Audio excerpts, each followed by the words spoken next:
Hi, this video discusses Chapter 2 titled Black Power, Its Need and Substance from the book Black Power, Politics of Liberation by Charles Hamilton and Kwame Ture, formerly known as Stokely Carmichael.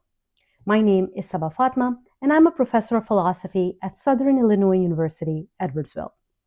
So the first step that Ture and Hamilton lay out for Black Power is that we must redefine ourselves. The definitions we have internalized and gotten used to are by our oppressors.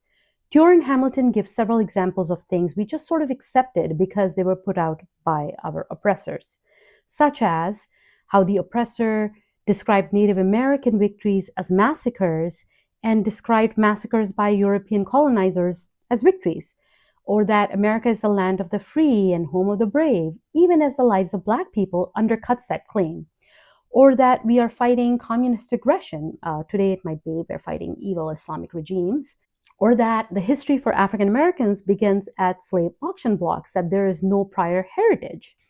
The oppressor defined us as lazy, apathetic, criminal, they say. And some of us accepted how they saw us as how we saw ourselves and our brothers and sisters. And that must change. We as Black people must redefine ourselves, how we refer to ourselves. One thing that struck out to me, because I'm Pakistani South Asian, is that Ture and Hamilton talk about how Black people often refer to each other as brother or sister, as a communal and loving form of speech. And the authors bring up John Killen's traveling to 10 different African countries where he was welcomed as a brother. And that really stuck with me, especially because one of the ways that they redefine Black identity is by saying that we are a loving people. And in many other parts of Africa and Asia, we do call each other by terms reserved for relatives, such as brother, sister, baji, bhai, where every elder is an auntie or an uncle, and every young person is beti or beta. So that was a very joyful observation for me. So yes, the first task is to self-define ourselves as, quote, energetic, determined, intelligent, beautiful, peace-loving, end quote. The next step is what they term as political modernization. The first part of political modernization is questioning our values and institutions of our society. We should question middle-class values, question the value of protecting by law private property over person. Middle-class values often prioritize materialism over humanity, and those values help uphold systemic racism. The picket fence lifestyle becomes more important than justice. We should recognize that middle-class suburbia wants good government, good schools, museums, and galleries for themselves while exploiting economically poor Black neighborhoods by day. So this idea that we should integrate into white middle-class suburbia is to support the backbone of institutional racism. The second part of political modernization is searching for new and different forms of political structure to solve political and economic problems. We should focus on people because there's nothing sacred about all values that are supported by all political and economic structures, such as governmental institutions or political parties or interest groups, etc. Let me give you a quick example of what it means to focus on people. Imagine landlords who own buildings in terrible conditions, buildings that are just falling apart and unfit to live in. The city government responds by issuing fines, but these penalties are often meaningless for the large corporations that own these buildings. In this case, the city government is not actually improving the tenants' lives. Instead, it's simply following procedures and bureaucratic routine that sustain the exploitative conditions for the tenants. To truly focus on people would mean creating structures that can meaningfully compel these absentee landlords to provide safe, livable conditions for their tenants. The third part of political modernization is broadening the base of political participation to include more people in the decision-making process. Ture and Hamilton say that broadening the base of political participation is something that would impact both the quality and the quantity of our power. They also note that Black people vote has often been taken for granted by certain parties that have neither the interest nor have ever demonstrated any actual concern for the social and political needs of Black people. So as we broaden the base, Black people will begin to stress and strain and call the entire system into question.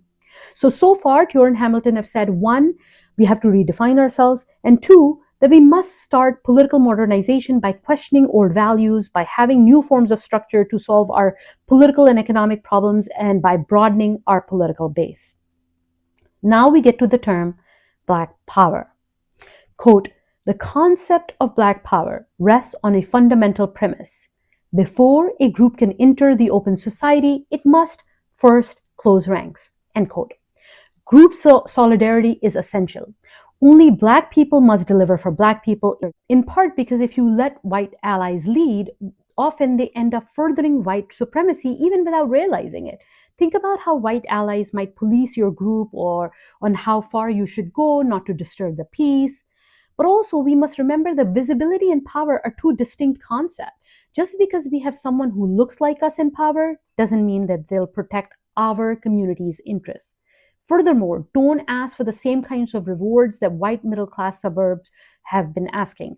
Revolutionize your goals, your end results. We cannot have the same aspirations for class and status because that maintains the subjugation of Black people as a whole.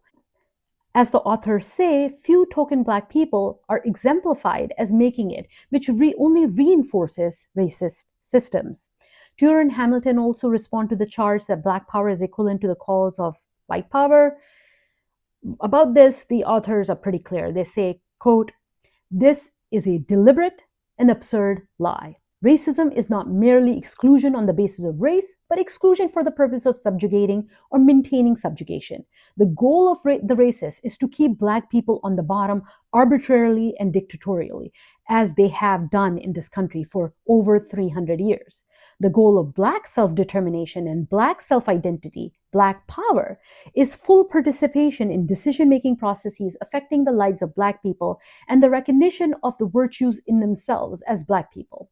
The Black people of this country have not lynched whites, bombed their churches, murdered their children, and manipulated laws and institutions to maintain oppression. White racists have. So calling Black power racist, the authors argue, reflects white hysteria, not reality. And besides, other ethnic groups, Irish Americans, Italian Americans, etc., they celebrate their heritage without being accused of racism. So why must Black people continually reassure white society? Ture and Hamilton also talk about the importance of how we must move in our liberatory struggles. We should not censor ourselves or truncate what we need to say, speaking only to white people or their sensibilities. We cannot appeal to their good conscience to give them our rights, because we have seen over and over again that this sort of strategy doesn't result in anything substantial. We keep fearing a backlash if we are too strong. But this is absurd because we're already being subjugated.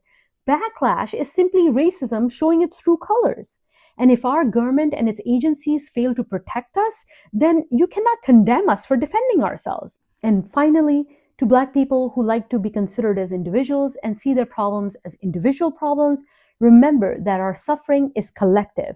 Our suffering is in virtue of us belonging to this group. Secondly, that while color blindness may sound worthy, remember that race is an overwhelming fact of life, especially in this racist society.